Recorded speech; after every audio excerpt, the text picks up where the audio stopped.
আমি এখন বিয়ে করার জন্য পোলা কই পামু? আমার মাইয়া করবো আপনার পোলারে বিয়া? এই লোক দৌড়াচ্ছে কেন?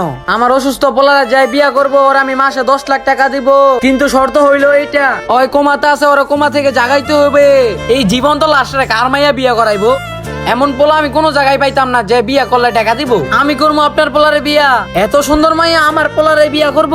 এইটা আমার পোলা যে 3 বছর ধরে কোমাতে বিছানার পড়ে রইছে। তুমি যদি 1 বছরের ভিতরে জাগাইতে পারো তাহলে তোমার 1 কোটি টাকা দিব।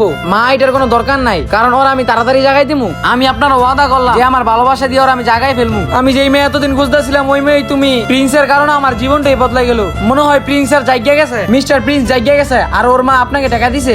আমি যেটা চাইছি এটা হয়ে গেছে, কিন্তু আপনি ওর কাছ থেকে তালাক নিতে হবে। আমি যাওয়ার পর প্রিন্স আবার কুমাতে চলে যায়, আর কয় মাস পর এমনই হয়। ভাইয়া আমি তোমার এতদিন ধরে খুঁজতেছিলাম যে তুমি একজন আমার পোলারে ঠিক করতে পারবা। তোমার আমার কসম উঠা পড়ো, ওঠো। তুমি তোমার জামাইরে কসম দেওয়া বন্ধ করো, কারণ আমি জায়গা গেছি। বন্ধুরা, পার্ট 2 তে কি হয়? পার্ট 2 দেখতে লাভ কমে।